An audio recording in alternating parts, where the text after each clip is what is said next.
There's no place to escape to. This is the last podcast. On the left. That's when the cannibalism started. What was that?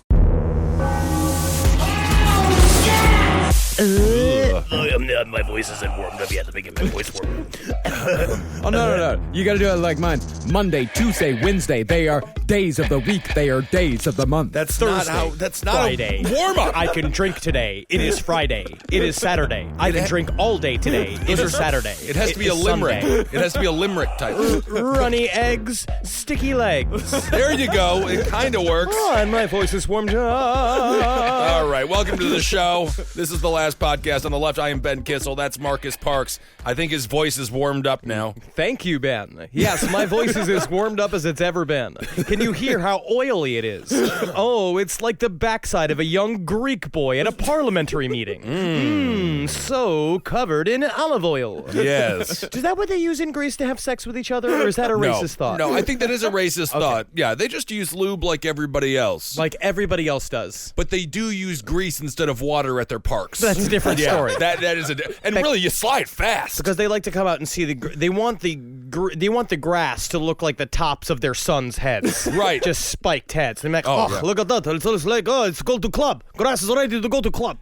That's correct. There's no way that is just completely inaccurate. No way. No, not at all. Not that I've ever been to Greece or seen a picture of anywhere within Greece. It's a beautiful country. All right, so today we have a great, we are beginning a multi-parter on the Hillside Stranglers. Yeah, it's time for another heavy hitter, everybody.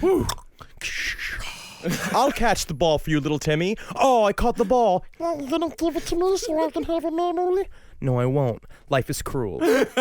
It's a brutal game. Now, the Hillside Stranglers, often erroneously referred to in the singular due to the press originally reporting them as such, were a pair of serial killers and rapists that operated in Los Angeles over a period of 5 months from October 1977 until February of 1978, racking up a kill count of 10. The Hillside Stranglers were so named because the vast majority of the victims' bodies were found dumped down hillsides in the Los Angeles area, usually away from residential areas. Right around where I used to stay in Glendale. Really? I didn't realize that when I saw the auto body shop for the first time, Buono's auto body shop, that was 2 blocks from where I was staying. Wow. And I went over there and just cruising for ladies flipping a coin, and they're like, I seem to remember a guy just like you. You were the Hillside Huggler. Yeah. Oh, yeah. Yes, let me hug. Let me hug. Come on, just let me give it a little bit of a hug. It's free. It doesn't cost anything. Free hugs from a creepy guy. I'll take it.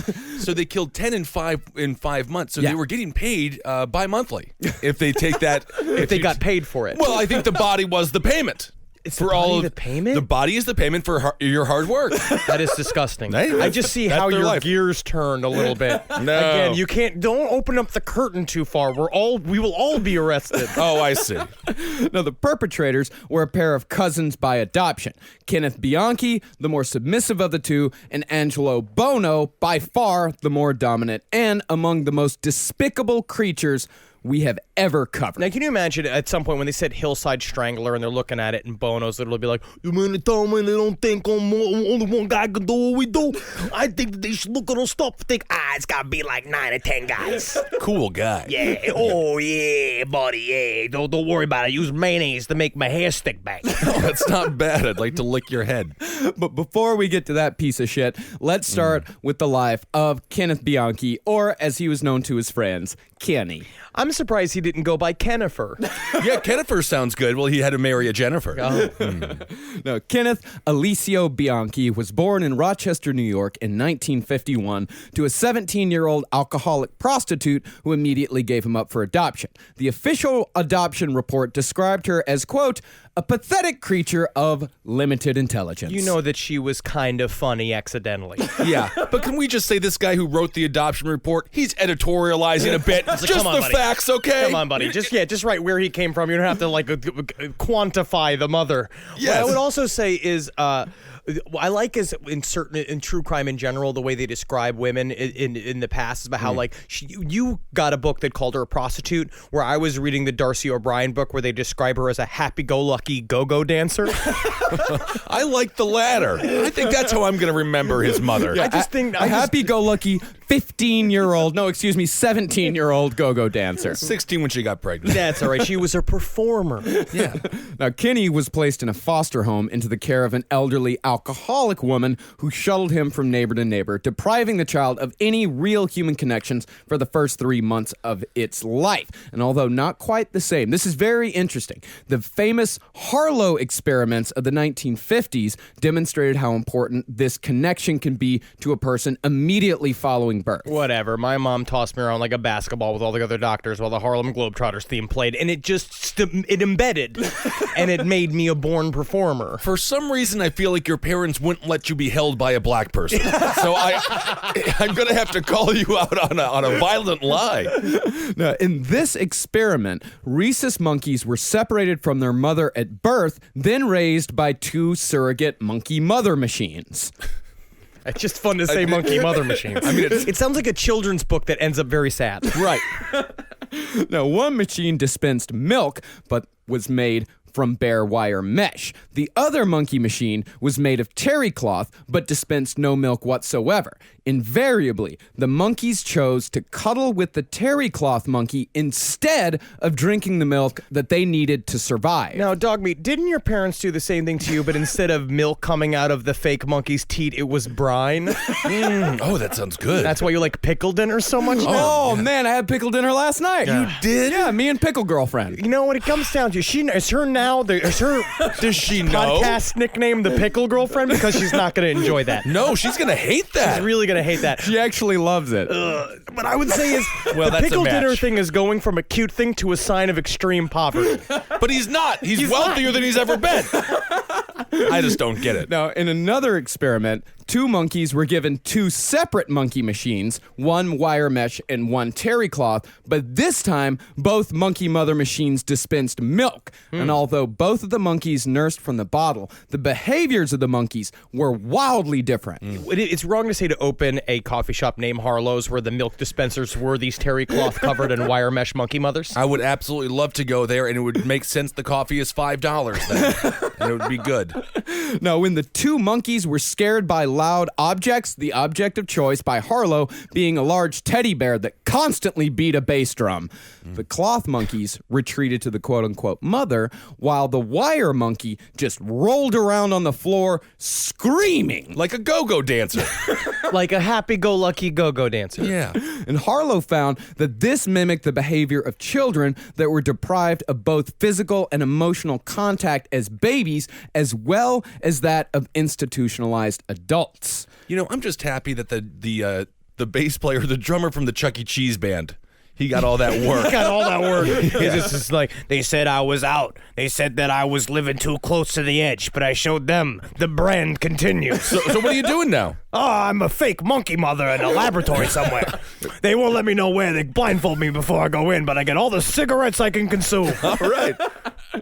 Now, while Harlow estimated that the quote-unquote point of no return for humans as far as physical and emotional contact went was about 6 months, Bianchi, having nothing of the sort for only 3 months, almost certainly affected him, particularly when that was paired with what was to come. Well, apparently he would literally be left alone in a bassinet, just sitting in a corner, nobody looking at him. He would be shot. He had like something like 6 foster homes before he ended up in the Bianchi home. Well, literally, as a baby, no one touched it, no one looked at him, no one gave a shit about him, and that's got to create a psychological like reverberation in somebody's mind, and it made him a glass person. Well, that's the one thing about the end of Rosemary's Baby. She's so upset, but that child is going to be taken care of forever. Think about the child care. That's free child care. And it's like, yes, you're half devil, but everyone will cater to your every whim. And I'll tell you what, Mary Poppins and any other generation in the UK would have had a stake put through her vagina out her mouth, and she would have been burned like a kebab. Yeah, like Cannibal Holocaust. So think about it. Wow.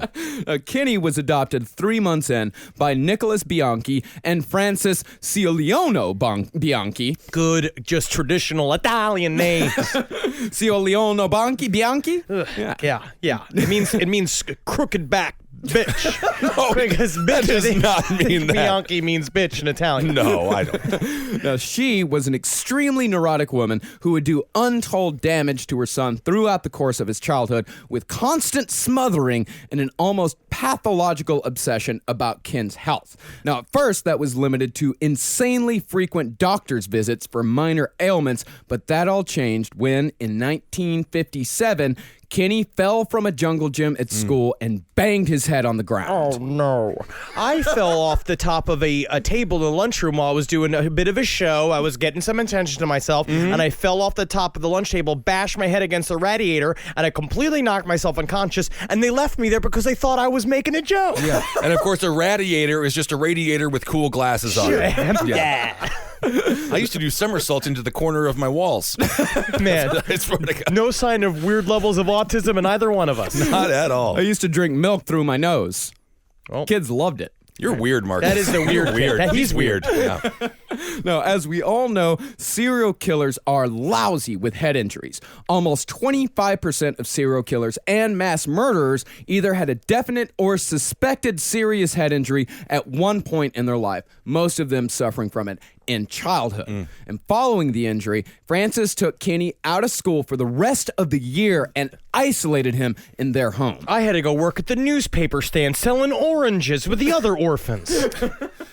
People were just buying oranges and newspapers. An Just orange for a pence, a pape for half a pence. Please, I ain't got no parents, just the many bugs that live in my bed. This was the 1990s in New York City, right? None of that is true. Oh, okay. None of that is true. Now, soon after, Ken began to suffer from grand mal seizures, and again, as we many times see in serial killers, he began to wet his pants with great frequency. I will also say, again, quote-unquote, grand mal seizures. John Wayne Gacy did the same exact thing, where you begin to learn we're going to go into this now about Kenny, is that when you begin to learn the feedback loop of acting sick and getting the attention that you need, and that basically scratches the itch. Right. So the word that I saw most to describe Ken's habits was dribbling. He did wet the bed, yes, but he also had the tendency to continually wet his pants throughout the day. Dribbling. Yeah, he's a real Steph Curry of pissing his pants. Yeah, he's a real Abe Vigoda. Warm-up games, yeah. Yeah, my grandfather used to piss his pants, and we just said that was because he had a hard time in the war. Yeah, exactly. Now, at first, Francis tried physical punishment, spanking him before he went to the bathroom to make sure he drained himself out enough where he wouldn't later dribble in his pants. Hey, if this is getting you hard right now, just leave the office. And just go talk to somebody. And if it is making you hard, good for you. I say good for you. I say good for you. All right. Yeah. Now, when that didn't work, Francis started taking him to a string of doctors who, as is standard medical practice, probed and examined his genitals again and again, each time causing pain, humiliation, and fear. Hey there, Kenny. Why don't you come inside? You want a glass of wine? Come over here and perch up on my knee, little Kenny. Does anyone ever call you Kennifer? No, I never Anyways, got that. why don't you... No? No, I never got Right. that. You know what's funny? Because you look like a Kennifer. Oh. Why don't you take off that shirt? You look you're all uptight. I'm going to take off my shirt, too. So you've been peeing your pants, huh? No, You've been peeing your pants? I'm dribbling. Yeah, you doing a little dribbling? I'm dribbling. Why don't you do it for me? Do it for me. I'm dribbling. I'm going to press in your bladder until you do it for me, all right? There it goes. Man, this is great. I love being a pediatrician. Yeah, there's no way I'm going to kill. There's no way. One psychiatrist suggested that this constant probing of the genitals, instigated by his mother, could very well have been construed as something very close to rape in young Ken's mind. Whatever. I mean, so That's true. It is probably rape. I just don't understand what she was thinking. Initially, she just beat him before he went to the bathroom, and then that didn't work, so she brought him to a rape den. Well, she brought him that to what a happened? doctor and you bring him frequently. It's a weird, fate helped shape him. Yeah, And then all of a yeah. sudden you're bringing him to a man of power, somebody you're supposed to trust, a doctor that's supposed to give your parents the answer to your quote-unquote elusive health problem, and literally all he's doing is molesting you. And at this time, people really did trust the doctor. Absolutely. And it would have been okay if it would have just been one doctor. Like one doctor, that's fine. Kids go in for these sorts of medical treatments all the time. The doctors have to do what they have to do to find out what's wrong with the kid. Yeah, but they always got to tug and pull on the penis if you're peeing your pants all the time. That's how it goes. I'm here for the flu. I have a headache. No, let me it's a just fever. tug on your penis like 3 or 4 more Yeah, it times. seems strange. But Ken, he was taken to half a dozen doctors over and over and over again. So he got a reputation. Yeah. Walking in there all sauntery, 7 years old, peeing in his pants. What do you think's going to fucking happen? True story. The first time I got a physical, I was 12 years old. I didn't get the physical. I walked into the room with my mother, the doctor's office. My mother left the room, and the guy's like, "Take down your pants." And I was like, "What happened?" I started freaking out, screaming. No one told me I was about to get a physical. So we had to reschedule. Huge man-child Oh, just it's being awful. like, "Why don't you come and take them off yourself? You fucking pervert!" My God, it's awful. I'm so glad. I was afraid the story was going to be opposite. You just walk through the waiting room with no pants on. I'm here to be checked. And not only did Ken get these constant probings from doctors, but Francis even made him wear sanitary napkins every time they went out. I actually don't think this mother wasn't trying. You know, I mean, if he is dribbling, there weren't diapers around that would fit a man his size. Just put some napkins in there. It goes into certain areas. It reminds me of Otis Toole, where they would dress him up as a little girl because he acted fey. It talks about like they would do these things where it's a sick fascination with the peeing of his pants. Yeah. No, but she's just sick of doing the laundry every damn day. I don't know, though. I think you just put diapers on him and you'd make it a silent problem. That's how other people dealt with it, except for talk with comedian Jermaine Fowler, who told me he peed his pants until the age of 12. And I said, that's really fucked up, because we were talking about Kenneth Bianchi peeing his pants. And he said, he just did it out of pure laziness. Well, we'll keep an eye on him. Did you have that conversation in confidence? What? I think it'll be fun. Now, Ken did indeed have some slight physical problems. The majority of it was psychosomatic. He was reacting to his mother's extreme neuroses. These are notes from a parent-teacher conference from 1958. This is what they said. Mrs. Bianchi is a very nervous person, easily upset. As a result, Ken is also nervous and wets his pants. Check his health record. Mother needs to be calmed down. Mother needs to be calmed down. Mother needs to be calmed down. You're editorializing your parent-teacher meeting a little bit. Oh, yeah, Mommy needs to get a little bit of a pet before she goes to sleep. Ooh, and thinks me teacher needs to be doing it. Yeah, did she send him to like creepy school and creepy doctor? Like, I guess it's what happens when you live in Touch'em downstairs, Pennsylvania. oh, I guess so. Yeah, just go to like a Methodist school. Everybody. Those are nice. Yeah, strangely enough, his hometown, Rochester, New York, same name as my hometown, Rochester, Texas. Wow. Wow. You know, there's a Hollywood, Florida, and a Hollywood, California. What I say would really creep me up as I was creeping out. So reading a series of serial killer interviews called Serial Killers Up Close and Personal, and I opened it up and it was on May 22nd, and as I opened it up it was like, Kenneth Bianchi was born on May 22nd, blah blah blah, and I was like, oh man, is that your birthday? No, my birthday's May 1st, Walpurgisnacht. Now, Kenny, he responded to his mother's imagined illnesses in kind. It was said that during a stay in a hospital to examine his urinary problems over a course of days and weeks, he was reasonably well behaved until his mother showed up. Now, what we're going to see here is the cycle that Kenny's going to go through the rest of his life, where he is going to see that lying helps cover up problems he has with his potential and problems that he has. Basically, in order to feel normal, he needs to lie about his circumstances all the time. Fake it till you make it. But this time, he was just faking it, and he never makes it. No, he doesn't make it. Well, I mean, I so, guess he made it for himself. I was reading a book called The Hillside Stranglers by Darcy O'Brien, which is a bit antiquated, and she described Kenny's nature as a child in a very foppish way. Mm-hmm. Kenny appears to have risen from the cradle to stumbling. By the time he could talk, Francis knew she was coping with a compulsive liar, and his childhood unfolded as one of idleness and gold-breaking. Would you believe the flimflammery?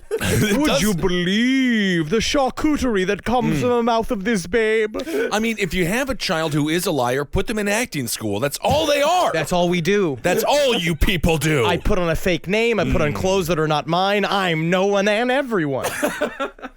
No, as soon as Francis Bianchi walked through the door of the hospital, the show began, with one doctor noting that Ken Bianchi was, quote, a little minx on the floor. It's gross. This reminds me of Madonna doing the Like a Virgin performance from the Music Video Awards, which is just rolling around. But Yeah. it's just a little boy going like, Can't control me. I'm slippery like oil, like a flappery fish. I'm just so, I feel weird. It makes me feel strange. Now, this was obviously an attempt to gain his mother's love and approval. But at the same time, Kenny also felt a highly suppressed anger, forming a love-hate relationship with his mother that we also see in a lot of serial killers. In an FBI study, 66% of serial killers reported their mother as the dominant parent. and Ed Gein, obviously. It's because they feel dependent on their mother's attention, and then they get bitter about the fact that they're dependent on their mother for this attention. Yeah. And because they have a superiority complex. Bianchi at this point is going to start realizing, oh, I'm smarter than everybody else. I can outperform people at a very young age. I can make them think whatever it is I want them to think, but his mom still controls him. So he's got these two forces just slamming against each other that will make him kill women for years. Yeah. And he wasn't he wasn't a dullard either. Like he actually had an IQ of about 116. That's normal. Yeah, he was that's actually above average. Huh. Yeah. And so but he was also just an extremely lazy student. Never applied himself. It does take a certain amount of intelligence to lie, though, correct? Yeah, it absolutely does. Or it's like, but there's also an instinctual lying. It's kind of like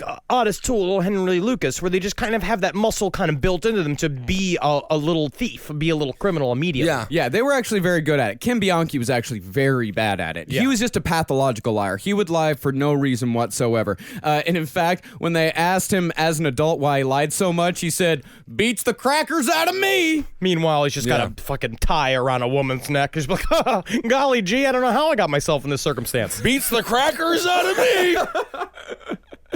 Now, in addition to all of this, Ken came very close to completing the serial killer triad of bedwetting, pyromania, and animal abuse, once killing a cat and leaving it on his neighbor's front porch as a Halloween prank. It's funny. Yeah, now I was reading that, and I have to say, that is a great Halloween prank. It's a very funny prank. It's kind of like TBS's motto. Very funny. Very funny. Now, Ken's father, maybe not so surprisingly, spent most of his time either at work or gambling at the horse track. You mean to tell me he didn't want to deal with his big fat overmothering wife and his pee-pants son? His fake son. But actually, adoption is more, it actually shows more love than having a child because everybody wants to fuck. Right. Well, actually, the reason why they couldn't have a child was because Frances had health problems and she had to get a hysterectomy at a fairly young age. More like a hysterectomy. That's what it should have been called. No, it's a hysterectomy. Hysterectomy because that makes it more with the times. It makes it more woke. Good point. Now, it may also not come as much of a surprise that as Kenny passed into adolescence, he started spending more time with his father. But unfortunately, just as those bonds were being formed, Ken's father died suddenly of a heart attack, exhausted from years of overwork at the foundry, and no doubt just a little bit frazzled by his home life. He just probably one day looked in the mirror and finally was just like, can I die now? Yes. Thank God I can. All right. Just let go. Like, And this may be like later on we see that Kim Bianchi treats Angelo Buono as sort of a hero worship father figure because right as he was just starting to form his very first bonds with another man, he dies. exactly. And then Bono we're going to see is a sort of uber masculine character and that he's going to connect to that because he's been overmothered his whole childhood. Yeah, and masculine in quotations. Yeah, he's a piece of shit. Yeah, Yeah, what yeah. like people who really love Chuck Norris think of as masculine. Guys who is think what that this- Chuck Norris jokes are funny. Yeah, like legitimately funny. And they actually don't even think they're jokes. They think they're real statements. Yeah. Now, soon after his father's death, Bianchi lost his virginity in what sounds like a weird neighborhood neighborhood gangbang. I think this stuff happened a lot more in the 70s. I think it was actually, this was like a 50s and 60s type of thing. It's like a, like, remember in Porky's when they all went, in Porky's. And they would stuck their dick through the hole. When they all went out to the cabin in the woods to all have sex with the prostitute. Yeah. In which it turned into a real funny prank. Man, there was a lot of mayhem and shenanigans. But it did sound like a bunch of young boys were going to go kill a grown woman in a cabin somewhere. Yeah. Porky's. Yeah, about a dozen teenage boys. They all lined up to have this sex with this girl in a treehouse. This type of girl. The high school boys, they referred to girls like this as round heels. Well, that was her Indian name. Her real name was Marietta Tonbicicletta. That's very nice. Italian. Now, the fact that Kenny's first sexual experience was essentially using a female as nothing more than a literal object, standing in line with a bunch of guys like he was going to go on a ride at Six Flags, like, that may have informed his opinion of women just a little bit. A bunch of guys sitting around flipping coins being like, yeah, this is the coolest we'll ever be. I can't wait for all of us to tag team this poor, innocent woman. I mean, I don't know. I'd flip it and say that they're the dumb meatbags. Yeah, of course. She's just getting stuffed every which way. I'm sure she was loving every moment of it. I mean, she was a 14-year-old girl. Well, let's make her 18. Let's make her 18. This is good revisionist history. This is like we're Games of Throning this. Yes. Yeah. Change it up a little bit. No, soon after high school, Kenny married a local girl named Laura who had also grown up with a dominant mother. And when Laura and Kenny would argue, they'd call their respective mothers and ask them to settle the score for him. I kind of actually love this technique. Can you imagine? I can't imagine calling my mother in to solve a problem for me, where it's just like call her to like talk to Natalie and being like, no, you have to talk to Natalie's mother. Oh, God. It's like battle bots, but your mother is the bot, and you just like control her. I'm just afraid for Natalie's mother to deal with my mother. Well, then you win every argument. Oh, no. The mothers don't come into contact with each other. It's mother by proxy. Oh. Yeah. You call up the mother, you tell her what's going on. The mother tells you what you should say and what you should do and who's right. Well, my mom says you should say, I'm sorry and make me 4 lasagnas. Yeah, I was under the impression the mother was like Rocky and Kenny was like Mickey, and he's like, get in the ring. You can kick his ass. Kick his ass, Ma. Ma, get out of here. Now, after an extremely turbulent 8 months of marriage, Laura left with another man without a word, driven away, as friends later said, by Ken's extreme insecurity and immature nature. He was one of those guys who literally wagged his finger in your face during an argument. Oh, man, just asking to get fucking punk slapped.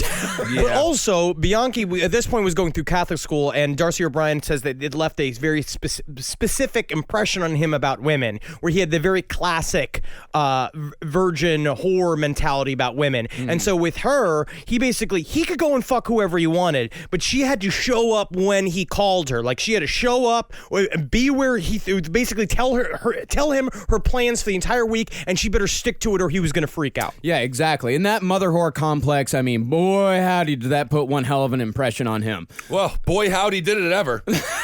Cheese and crackers. I can't believe what that mother whore thing did to the women later on in his life. Beats the crackers out of me. But of course, the disintegration of the marriage wasn't Kenny's fault whatsoever, according to him, and he talked constantly of the world, quote unquote, dumping on him. Well, which is kind of ironic because he's always dribbling. Pee pants. He got pee pants. Poor Kennifer. Now, in Ken's eyes, one friend said he never did anything wrong. And not only had his wife abandoned him, but it seemed like his mother was about to do the same thing. She had recently remarried and had all but forgotten about her son. Oh, God. Mommy. Yeah. Why doesn't Mommy want to touch my pee-pee anymore to see if it's leaking? Can you imagine being the guy on the date with his mother when she's just like the third date and he's like, this is really going well. And she's like, I have to tell you about my son. My son, he's a human sprinkler.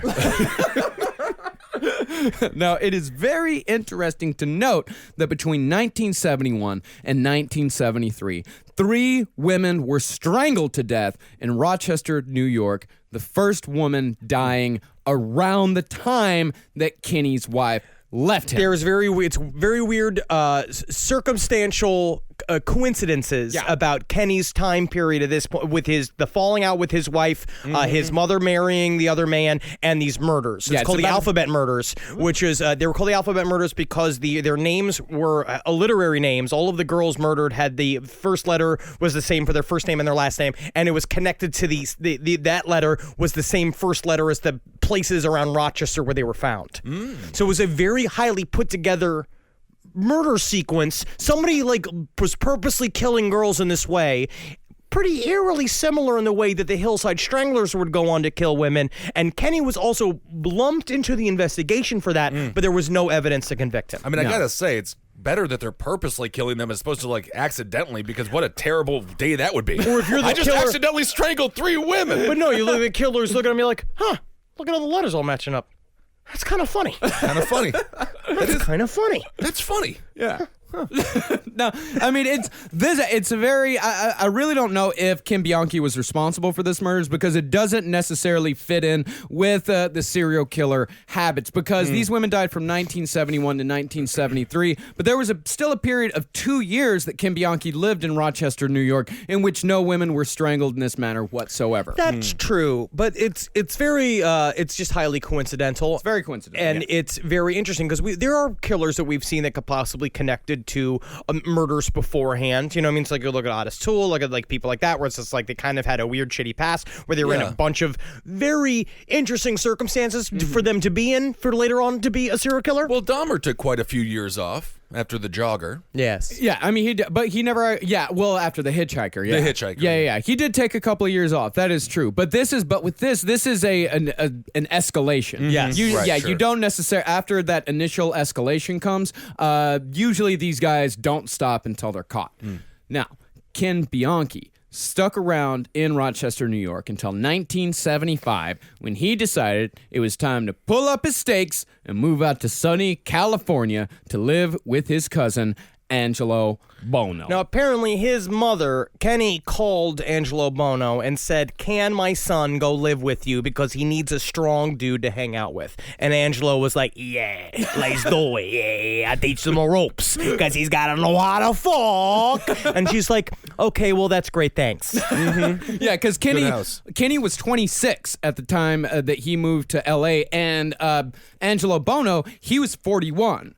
So he was quite a bit older. Man, so cool. So cool. Now, Buono can only be described as an unmitigated asshole with not a single redeeming feature. Now, while Ken at least had the mask of being a loving father, a gentle partner, and a friendly coworker, Angelo Buono was straight dog shit through and through. Born in 1934 to an abusive single mother he referred to only as the cunt. Yeah. Angelo was a typical macho tough guy who, as a teenager, idolized convicted robber, kidnapper, and rapist Carol Chessman, a.k.a. the Red Light Bandit. We're going to find out a little bit more about Buono's childhood. Basically, what you find out is that he's a sex offender throughout his entire childhood. He gets pulled out of grade school for grabbing women in the girls' bathroom. He's a fucking monster. And Carol Chessman, who he ends up being his role model, is described, this is described by Darcy O'Brien from the Hillside Stranglers. Chessman had demonstrated the possibilities of a police ruse. The red light he had attached to his car enabled him to con lovers parked in the hills of Los Angeles into opening their car windows and doors to him. They took him for a policeman. Showing a 45, Chessman would force the girl into his car, drive her to another secluded spot, and usually make her perform oral sex. To Angelo, he was a heroic combination of guts and brains. Angelo is sort of like the problem child. Who loved Michael Richards' character in the great movie Problem Child. A lot like the problem child. Yes, he liked the bow tie and everything. I didn't know the problem child will turn out to be a serial killer and rapist. No, if you go back and watch those movies, he's a dangerous young boy. Oh, yeah, he's obviously a sociopath in the very beginning. Right. Now, we actually don't know much more about Buono's upbringing other than that, because there actually isn't a hell of a whole lot to know about him. This guy is just a straight-up monster whose only purposes in this world were to cause misery and upholster the interiors of cars, which he was reportedly very good at. That's actually pretty awesome. But the same thing as Gary Ridgway. What is with serial killers and car detailing? Well, Gary Ridgway was a car detailer. Angelo Buono worked on upholstery. Inside, outside. Inside, outside. Yeah. My problem is, but why are they so good at this kind of stuff?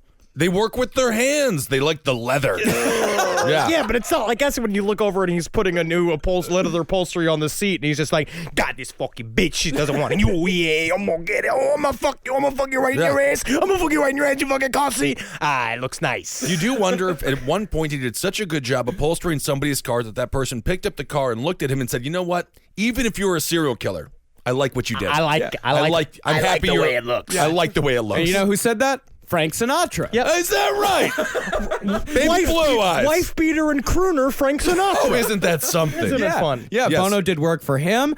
He did work for one unnamed member of the Supremes. I don't know why she didn't want to go unnamed. Strange. Weird. Yeah. But Bono's personal life was just as monstrous as you would imagine. Do you think that Sinatra found out that the guy who detailed his car, did all the interiors of his car, went and killed a bunch of women? He was just like, you know what? I'm going to take out my name off the car because it was a great job. Yeah. Well, that explains why there's a small earlobe hanging out as well. I guess he never skinned people. But, I mean, can you imagine if Ed Gein had his ability of upholstery? Oh, well, you got to have a little bit of pizzazz to do upholstery. That's true. Yeah, you have to people skills, you know? Yeah. Gein was a little short on those. Well, Gein was like, you never meet an Etsy salesperson. You know what I mean? For a reason. You very rarely Yeah. meet the people behind the Etsy shops. Right. Hey there, Last Podcast listener. Are you looking to spice things up in the bedroom? Been fantasizing about surprising your lover with an adventurous new toy or adult movie? Well, here's an offer you won't be able to resist. Go to adamandeve.com, and for a limited time only, you'll get 50% off just about any item. But that's not all. Oh no. When you select your one item at 50% off, you'll also receive 3 free adult DVDs for a little inspiration, plus a free extra gift. So sensual. We can't mention it on the radio. And to top it all off, they'll even throw in free shipping on your entire order, and no, they ain't kidding. So check out adamandeve.com today for this special offer. Get 50% off one item when you type LEFT for the offer code upon checkout. When you do, you'll get 3 free DVDs, a free extra gift, and free shipping. Just use offer code LEFT at adamandeve.com. That's LEFT at adamandeve.com. Now, people said that the only time Bono was decent was when he was trying to seduce a woman, which it was also said he was actually very good at. Hey, you want to do this thing? I heard about this fun game. I'm so glad you came into my shop. I was thinking, I want to do this thing where you scratch my earlobes with your ankles. Oh, yeah. Yeah, let's get to doing it, because I got the drill. Bam, bam, bam, bam. I'm Frank's ex-wife, Frank Sinatra. Mia Farrow? Yes. I'm pregnant with my son that Frank gave me, Ronan. Oh, yeah, all right. So I guess I'll fuck around it. Yeah, that's what people would say, is that at the very beginning, he would be very nice, very charming, and then just a little bit into the relationship, he would just flip. Sure. He would absolutely flip, and he would just lose his fucking mind, become extremely abusive, and, I mean, extremely cruel. Yeah. But His friends called him the Italian Stallion. His friends called him the Italian Stallion because his name is Bono, but he would call his own dick the Buzzard because of his foreskin. Really? Ugh. The Buzzard. He called it the Buzzard. It seems like the character from the Star Wars Episode 1 who sold him the shitty the vehicle. Watto? Watto. Who, by the way, some people thought was a Jewish character. Yeah. But, I don't think that's true. Was it Watto or was it Cibulba? Maybe Sebulba. One of these It things. doesn't matter, but either way, he's just like, he He's fucks people with that. Yeah, the Buzzard. Come suck on my Buzzard. That's not good. And this is from an A&E documentary where they talk about some of Bono's other techniques. And living alone, he used his waterbed to full advantage. Yeah. He had a lot of women. Use this waterbed. Use the waterbed. I mean, how good? It's the type of guy who's proud of his waterbed. Yeah. And this is the thing. So I feel like this is important, ladies, or men. When you meet a guy that you want to go out with, ask him, first of all, who's your hero? Yeah. All right, if it's a known rapist, it can kind of be like, if you're still into Bill Cosby's comedy, it's like kind of fine because it's like he did influence a lot of us. But if he's known where he's only known for being a rapist, you can't use that as a hero anymore. If you just got into Bill Cosby, there's a massive problem. If you're like, I didn't like him until around a year ago. I think his work is really strong. I like his later stuff, which is actually more of his earlier stuff. But he's got a waterbed. Yeah. He's disgusting. It does not make you a better lover to be sloshing around on a semi-lukewarm bed of fucking fungus water. My friend Pete had a water bed. I would sleep in it. We had 2 water beds. He would sleep in his. I would sleep in the guest run. And all it does is make you want to pee constantly and make you have sailor dreams. It's disgusting. I had a waterbed. Well, it was a hand-me-down waterbed. Even worse. Even worse. It was like a hand-me-down of a hand-me-down waterbed. Like this really weird dude gave my brother a waterbed, and when my brother went to college, I got the waterbed. That's great, Marcus. God, just covered in Parks' juice. Yeah, bad for your back. The waterbed, not a lot of support. Hey, you want to come over my apartment? I got four roommates, but they're cool. They don't listen. And I got a waterbed. The problem is I only sleep with my belt on, my buckle on my belt, so I can't sleep face down on my sharp, super cool buckle. Pierce the bed. Yes. Yeah? Yeah. I'm surprised. I don't know how I keep getting late. Must have been shocking for him at some point. Buono married 4 different women and sired 7 children over the course of 20 years, with all but 3 of his wives divorcing him on grounds of cruelty, while the 4th simply ran away and was never seen again. What we're going to hear, too, is that his first wife, he began to tie up legs, wrists, neck, just like the victims of the Hillside Stranglers later on. He liked to choke. He'd like to dominate. He liked to force a woman down and do anal intercourse at her as hard as humanly possible, and fucking what was described by Darcy O'Brien, attacking women's genitalia like a pile driver. And it's very difficult to tie a woman to a waterbed. You know, and so it's like imagine trying to tie a marlin up on a pontoon boat. difficult, but good catch. Think about how much core strength you need. Yeah. Now, Buono raped his daughters. Well, it's kind of a jump. Now we're getting okay. So now we can't joke anymore. He raped his daughters, he raped his sons, and was said to have, on one occasion, sodomized one of his wives in front of their children. But he said, and he legitimately called that breaking them in. Yeah. He would call, he had sex with one of his daughters and then would hand him off to his friends and say, like, we gotta make her good at sex. But by 1975, Buono was single, swinging, and fancy-free. Oh, okay, so it's all fine. Yeah, man, no weight on his shoulders. No, man, get rid of that ball and chain. Good God. Now, when Kenneth Bianchi showed up in 1975, Angelo Buono had opened up his own car upholstery shop, a nice place by all accounts. It actually is a very nice place. It's still a car shop. Somebody just bought it and didn't. They just bought it? It's all set up. Yeah, I guess it's already there. Yeah. Yeah, and that was actually Buono's garage. Attached to the garage was Buono's house. That was something else entirely. It wasn't extremely sinister per se, but all of the interior doors had been removed, and the house was without a working kitchen. I think that's good feng shui. Yeah, no doors, no limits. Everyone is communal. It's like taking a nice apartment and making it a shitty studio apartment. Tear the walls down. Yeah, I think actually it gives you quite a few limits if you don't have a door on your bedroom. Yeah. Not if you don't have any self-respect. That's true. That's how you got to get rid of your limits, dog meat. Oh, that's right. Yeah. I got a lot of baggage that I got to shed. Yeah. And that includes jerking off in front of my roommates. I'm taking the front door of my apartment out.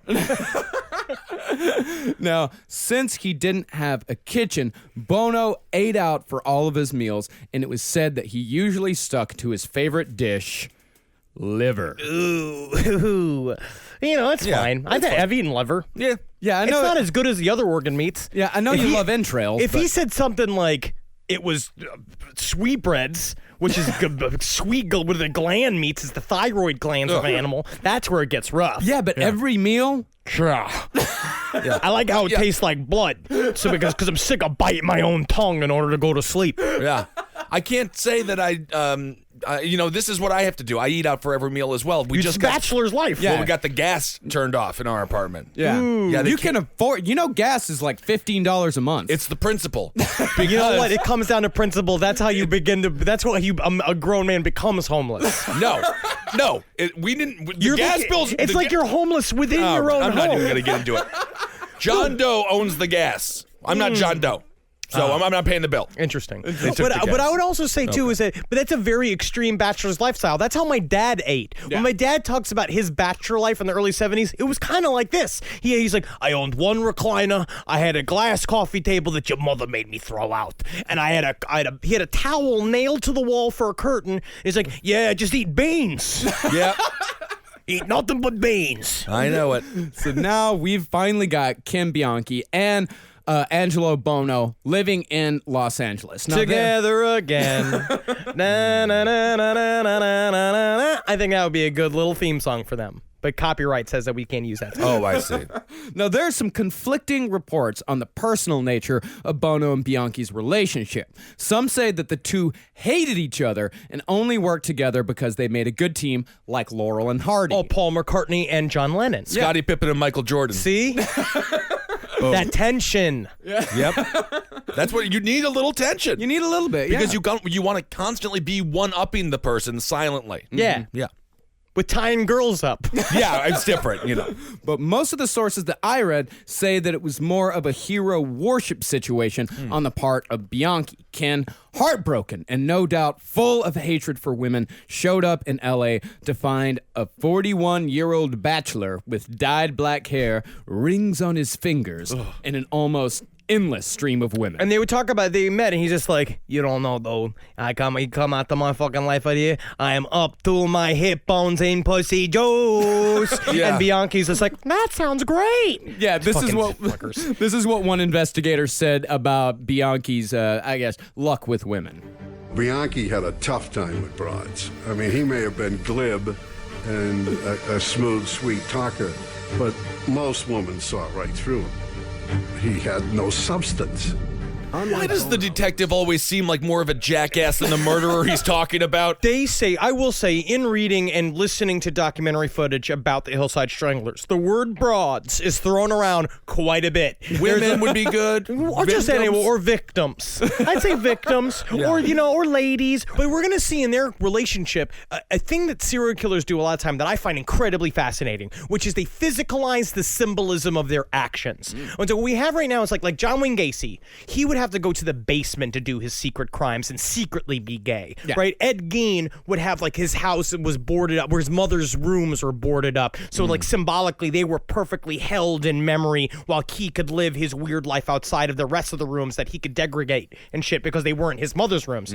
This is an incredible example of two halves of the perfect serial killer finding each other, where you have Buono, who is just pure animal sexuality. He's a disgusting piece of shit that lives only to come. And Bianchi, who is sort of like the glass person psychopath that lies for the pleasure of it and who wants to get away with everything and thinks he can. And so these two layers, because Buono couldn't talk to people. They say Buono could barely read and write. Like he was just a dirtbag that just so happened to be so brazen that I think like a woman would like sleep with him once and be like, oh my God, and like be like, I can't believe I did that. Yeah. But Bianchi was just this. He was a non-person. Well, you know what? You've just given me a great idea for a dating app for one person who wants to find another person that would complete themselves to make a perfect serial killer.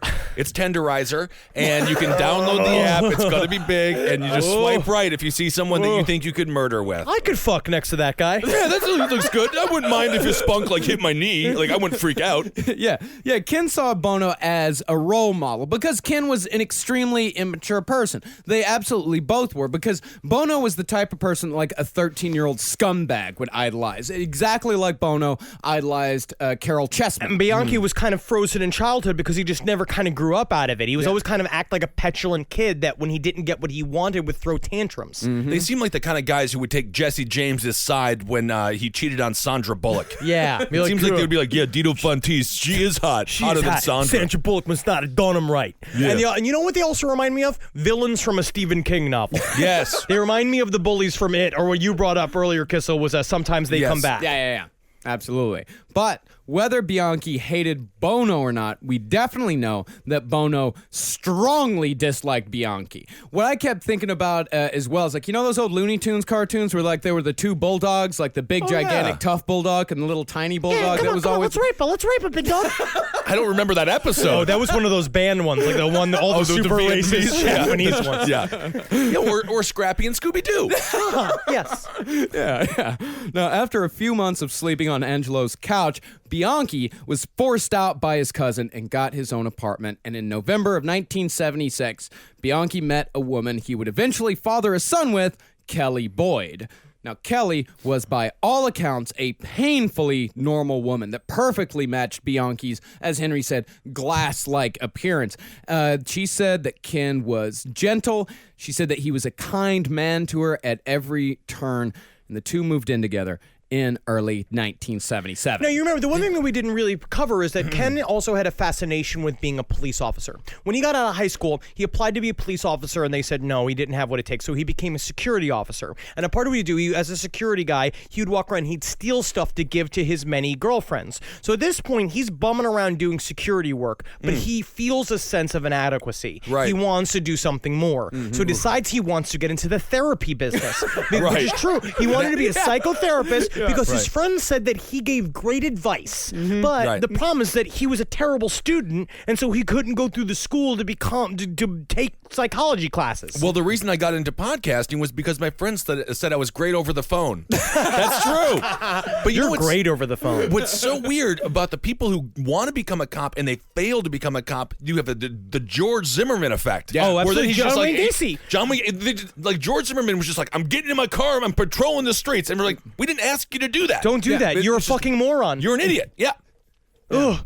Anyway, there's nothing worse than someone who wants to be a cop and can't be a cop. You think cops are bad? Imagine someone who can't even achieve that mild goal. A wannabe cop sounds like one of the worst human beings on the face of the planet. Just switch, figure out how to do something else, or take joy in being a security officer. Like do a thing, like do something. But Kenneth Bianchi always had this problem, always had an inferiority complex. So now he wants to be able to have influence over something. Right. Yeah, he wants to be a psychotherapist. And of course, he's not going to go through all the rigmarole of getting a degree or anything like that. So he came up with a nice little scam. He placed a fake job ad in a local Los Angeles newspaper. He took a copy of a diploma that an applicant named Steve Walker had sent in, wrote in his own name, and hung it on the wall. And not surprisingly, despite a good location and bargain basement prices, only one person showed up. And Shocking. so what's really interesting, too, is that his wife would come by and see these degrees, and she'd be like, "Why? Where do these fucking degrees came from? I didn't know you were a psychotherapist." He's like, yeah, I just didn't tell you about it. I didn't tell you about it. It was like all of this shit we're being like, again, ladies, men, if a man opens up a therapist's office, and he has never been a therapist up until that point, not once, and he's almost 30. He's got to get out of the situation. But I do watch a lot of Long Island Medium, so I feel like I know how to talk to people. I could talk to people. Yeah. I love The View. Yeah. Well, going back to what that person was talking about, the detective discussing with the problems with women, this is how shallow he is. He's as shallow as the piece of paper. Yeah, absolutely. There's no depth at all. And not only that, but you got back in the 1970s, 50s, 60s, like people would marry each other barely knowing the other person. Right. They would court, then they would date, then they would get married, or in their case, they would move in together, like in a very short period of time. People just didn't talk about their past at all. Yeah, so those of you who are single, don't feel so bad. Because sometimes you just don't have to jump right into marriage. All of these guys got married. All of them got married. Yeah. Buono got married 4 times. Yeah. I think the majority of people we talk about have been married. Yeah, and that's what we always say. They're like, oh man, if he can get married, why can't I get married? It's because you just lower your standards down to a 0 and marry a serial killer. Right. That's it. Now, Ken, faced with the costs of opening and closing a business. Oh, it's Check tough out the to collateral. close. Wow. Yeah. Yeah. Back rent, man. You got to pay all that back rent. He needed money, and he turned to Angelo for help, because Angelo had recently gotten into the pimping game and decided to bring in Ken on the deal. Well, it's like a loose thing where the pimping kind of started off as this idea where he had a girlfriend that he thought maybe he could flip into a prostitute, and then it went bad for everybody, and especially the woman. Oh, absolutely. The first prostitute that Bianchi and Buono essentially abducted was a 16-year-old girl from Phoenix named Sabra Hanna, who was told by Buono at a party that she could earn $500 a week by posing as a photographic model for him. There's no such thing as a photographer. And again, I'm going to say this again. Everybody's a photographer. I'm a photographer. Anybody can just say you're a photographer. You got get the money up front at least. It must be so weird for women to just constantly being sought after and just like people want to take pictures of you.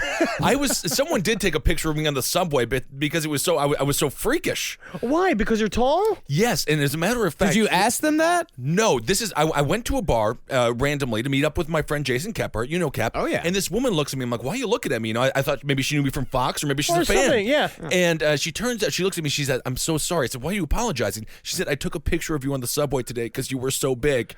And I'm like, what? What do you mean? And I was like, what do you I will say that I kind of saw of you in your life when we were hanging out at the airport for 15 hours, when we were together in Chicago. And literally we had a great time. Yeah. But every other person was like, huh? You play basketball? Everybody just was like, oh, big guy, huh? You're really big. Look at your knees. There's like 4 knees next to each other. I was like, and I was like, Jesus Christ, leave him alone.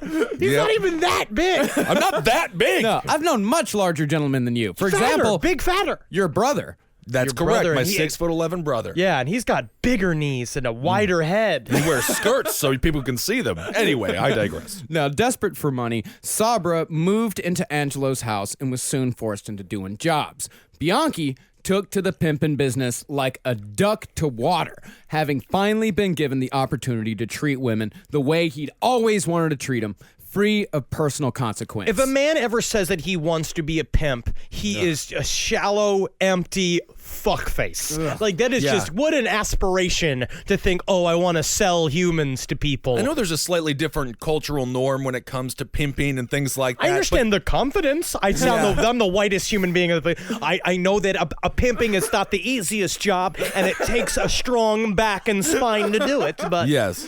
Now, this whole thing about him being, wanting to be free of consequence, that's at the core of Kenneth Bianchi and possibly at the core of many double live. There's no way he could have done it. Serial killers like Gacy, Bundy, BTK, Ridgway, the guys, when they're caught, their wives, their neighbors, their coworkers, everybody's like, it's not Ted Bundy. It's not John. How could it be John Wayne Gacy? How could it be Gary Ridgway? These guys would never hurt a fly. yeah, they're never do little nothing. They're simpering little idiots. Or they're like, John Wayne Gacy, he's a blowhard. Everybody hates him. It's who cares about him? Yeah. He just dresses as clowns for parties. He doesn't kill people. Yeah, exactly. Yeah. And with anonymous victims, these killers are free to do everything that they would so very much like to do in their quote-unquote normal lives, but are prevented from doing so because of the grave consequences that would befall them should they ever actually go through with it. But now we're looking at this pimping game for these two guys, or the allowances that they gave themselves in order to become a serial killer, like we talk about all the time. The pimping became just a way to, it wasn't about the selling of the women, the money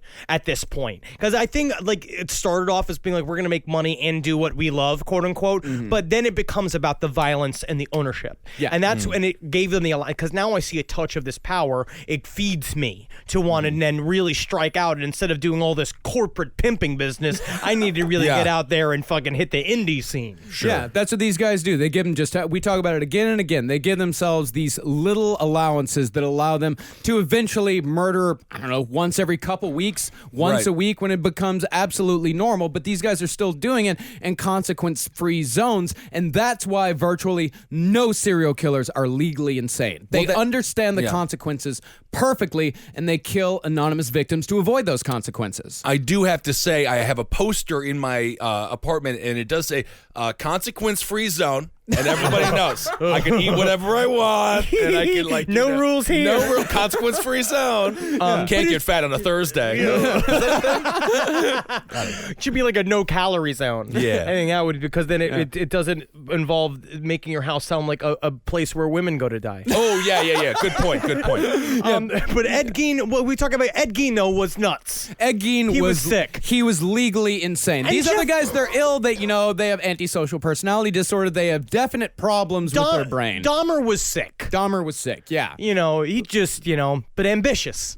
Yep. Yeah, but Ed Gein, he was legally insane. He was schizophrenic. He didn't know what he was doing. I mean, it was just by happenstance that he was able to get away with the murder of Mary Hogan. Yeah, he was a slack-jawed wackadoo, and he was just a bit of an oddball. Yeah, and he killed Bernice Worden, who he knew. He liked her. He liked her. He saw her every single day. He knew that people had seen him there. There were records. He desperately wanted to play her boobies like a couple of wine bags, and then he just took the extra step by making them wine bags. Just happenstance, like that great Gwyneth Paltrow movie, Sliding Doors. You never Love know. sliding You doors. never know what realities could change. You never know. But at any rate, soon after... If only he had just a couple of coupons for free 2 scoops at the local malt shop. He maybe wouldn't have killed all those her. women. Yeah. Maybe not. But at any rate, after Sabrahana was forced into sex slavery, Buono and Bianchi picked up another girl, 15-year-old Becky Spears, but she was thankfully rescued soon after her abduction. By a good-hearted John. Yeah. Which is true, is that a dentist bought her to have sex with her and then saw the state that she was in. She was all beat up, and she said, my pimps are beating the shit out of me. And he's like, you know what? I'm gonna Richard Gere you. We're doing this. You're free. Pretty woman. Ba-boom, ba-boom, ba-boom. And she's just like, that's amazing. He's like, but the thing is, I own you now. Well, that's not so bad. No. I mean, it's just hilarious, the idea of this woman being like, they're terrible. I think they're going to be serial killers. She's like, I'm a dentist. You think I give a shit? I'm the biggest sociopath on earth. Actually, he was a criminal defense lawyer. Oh, really? Yeah, he was a criminal defense lawyer because after He was a criminal defense lawyer who picked up prostitutes He was regularly? having a great time. Yeah. You don't pay him to come, you pay him to leave. That's what Charlie Sheen says. Oh, okay. Yeah, he was a criminal defense lawyer, and after he put this 15-year-old girl on a plane back to Phoenix, back to her hometown, Buono called him up, said, hey, I'm going to beat the fuck out of you. You don't think I fucking don't kill want? you. You don't think I won't beat up a lawyer? I love to beat up lawyers. They got special gloves I wear in order to beat up lawyers. They call my lawyer beating gloves. You fucking bag sucker.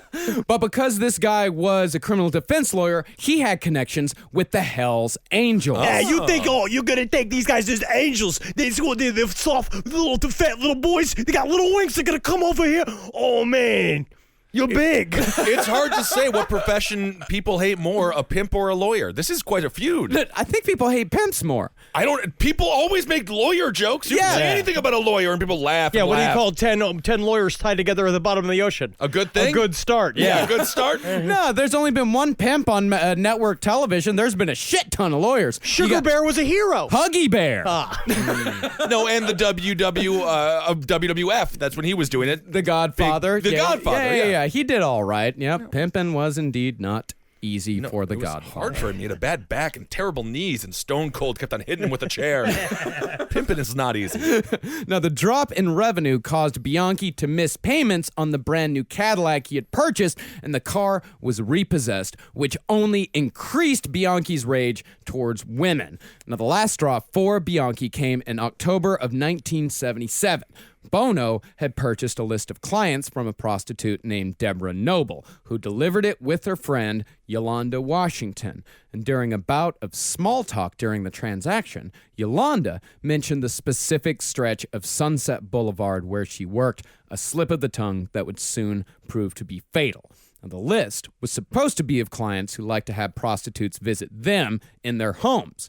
But in reality, the list was the exact opposite. Clients who like to go out to eat, if you know what I mean. Oh, that's disgusting. Yeah, you wrote that. I think that is the worst thing you've ever wrote. What is wrong with you? And you smiled the way you did. Smile the way you give me finger guns. You guys at home didn't see him give finger guns. So proud of himself for that. What's wrong with going out to eat? That's disgusting. It's referring to a prostitution. And Sex work is good work. You can have sex work and still feel like a positive person. I do agree with that. But at the same time, I feel weird. Just like, are you going to eat the pussy of a prostitute? I guess so.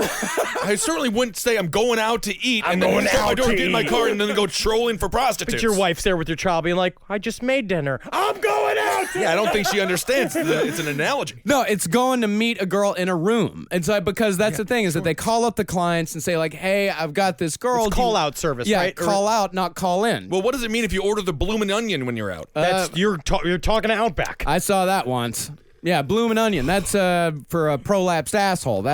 That's the because it kind of comes out. Yeah, the got it. prolapsed asshole comes You out. saw that once? When I was in high school, during my lunch break when I was working construction in Texarkana. Texarkana is a beautiful part of our country, and I'm so glad the Mexicans gave it up. It is beautiful, although I don't think they have construction in Texarkana. I think it's destruction, right? They just sort of like break down buildings. No, it's construction. I was putting in insulation in a juvenile detention center. Yeah, they had to make a bunch of shanties for their shantyvilles. And then how did you see a prolapsed...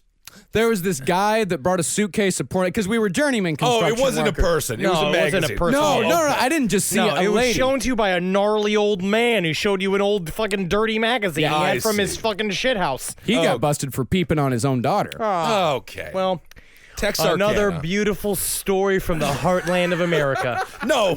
Red, Texas is white, not and the blue heartland. runs deep in the veins of the people of Texas. Yeah. Now, these two, after they got this trick list, they had no idea where to find Deborah Noble, but they sure as hell remembered exactly where Yolanda Washington worked. So on October 17th, 1977, Bianchi and Buono drove to the Sunset Strip and picked her up. This is what Bianchi said when asked how it went down. She was a hooker. Angelo went and picked her up. I was waiting on the street. He drove her around to where I was. I got in the car. We got on the freeway. I fucked her and killed her. We dumped her body off, and that was it. Nothing to it. So, but the just one person had sex with her and killed her. I'm certain that they both probably did it. Yeah, they both actually had sex with her. Okay. And we'll get into why that was the LAPD's very first clue in the Hillside Strangler case. And of course, Yolanda wouldn't have gotten in the car with them willingly, but Buono, using a police badge that he had stolen from a movie set, told the woman he was an undercover cop, she was under arrest, and she had to get in the car. And her naked body was found on October 18th, 1977, on a hillside near the Ventura Freeway, the first victim of the Hillside Stranglers. All right. Well, that's part one. Ooh, man. They just feel like Diary of a Scuzzball. Yeah, they are disgusting, disgusting people. It's huh? like the Sisterhood of Traveling Pants if everybody fucking got strangled to death in a fucking sex dungeon. Oh, I thought you were going to say if everyone dribbled in their pants. The Sisterhood of the Dribbling Pants. Oh, disgusting. Good Lord. All right, bunch of bastards. But this is one of those classic big hitters that we do that when I'm done reading, I feel like I have to take a shower. Yeah, I feel like I want to bathe right now. Yeah, I'm also sitting in a puddle of my own sweat because it's summertime. Summertime. And I have a bit of I got a bit of a scazpacho going on in my pants right now. Right, okay. Well, Have you ordered your disgusting. 6-pack of Gold Bond from Amazon Yeah, yet? I did. Oh, yes. We all powder. I don't powder. You don't powder? No, of course I don't you powder. gotta That's powder. dumb. You no, got to powder. I'm a fucking desert person. I don't need to powder. All you assholes are no, always no. bitching about how hot it is. I'm like, you don't fucking know hot until you've been working in a fucking detention center in Texarkana. Yeah, with a putting pervert who insu- peeps on his daughter. Yeah, you You're were putting smiling. in insulation. You're putting in insulation. You got got to see your flannel face. on so All the right, okay. insulation doesn't get into your skin. But the fun thing is that we were all on stilts, and me and my friend used to have races when the ice cream truck would come by. We'd have races to see who would get there It's first. never guys a live- fun thing. You guys it's always live like so Mad sad. Max. It's Yeah, like somewhere disgusting. between fucking David Copperfield and Mad Max was your childhood. I'm sick of hearing it. You had to find the fun. I don't think you did. I have to say. It was ice cream. Okay, very good. And I'm not- butthole mutilation. Yeah, exactly. It's just, we all grow up different. That's correct. We're all snowflakes. All right, so we got much more to discuss with the Hillside Stranglers. We really do. This is a fascinating story. We're going to get into the string of murders in the next episode. We're also going to get into what happens after Kim Bianchi gets caught. It's really fascinating stuff. These guys, I mean, this is some of the most interesting stuff we've done since Henry Lee Lucas and Otis Toole. This stuff is great. I guess as far as news goes, man, we got a shitload of shows coming up. Yeah, you we guys do. know that. We're coming to Atlanta in June. We're coming to LA in July.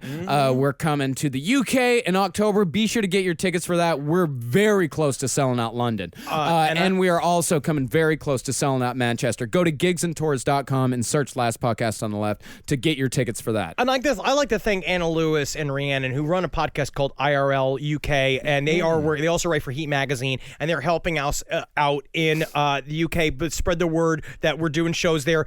They're both really great girls, and their podcast is a lot of fun. Oh, that's awesome. Yeah, thank you guys so much. Thank you so much. Really and I'll appreciate fucking that. give a shout out to Andy Condon, who's hassling me. He was one of the 3 people that gave me a 5-star rating on Netflix characters, and say thank you for doing that. So you literally, it did so bad you can call out the people who liked it by name. Yes. Yes. Going strong. Give independent artists a chance. And of course, all of these places we're going to all over the United States. We've got a lot more in the works right now. And if you guys want to make sure that we come to your hometown, go to patreon.com/lastpodcast on the left and give a little bit to our Patreon. A little bit, every single little bit helps. Even if you can give just $1 a month, every tiny little bit helps. We've gotten such a fucking amazing response on that. And thank you guys so much for your continued support on this. This shit is life-changing, seriously. Honestly, the show is doing so well. We just passed Mark Maron's podcast on iTunes. Yeah. Which was a huge accomplishment, so thank you guys so much. It really means a lot, the fact that people have been supporting us for these years, and it's kind of coming to a head, and it's really the magic of Satan himself that it all works out. It's just the deep flows of the evil that runs in the essential nature of the universe. Yeah, either and that for or our it's- Fox News fans who love Christianity and Jesus, thank you too. I don't care. Yeah, either that or it's, the collective unconsciousness of all of us coming together to form this wonderful thing. Yeah. We all have different beliefs. Mostly boo. I thought you guys were fun to drink with. Yes, exactly. Yeah, that's where it started. Yeah. But no, thanks so much for supporting Last Podcast. And then, of course, Abe Lincoln's Top Hat for Politics, Roundtable of Gentlemen, just kind of a fun time hanging out with your friends. What else? Page 7 for entertainment news.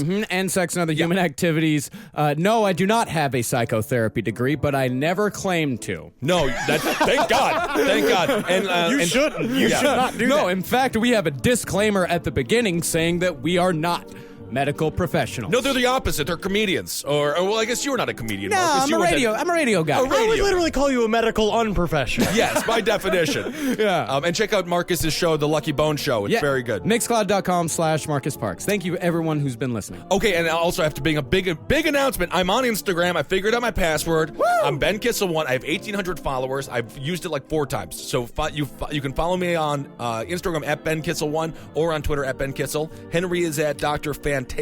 On Instagram, the last podcast is on Instagram at LP on the left, and I am on Twitter at Henry Loves You. Yeah, and I'm on Twitter at Marcus Parks and on Instagram at Marcus Parks. Ben, have you posted anything on Instagram since you got your password back? No, but I got a picture of me with Ben Carson that I'm just waiting. Can't wait.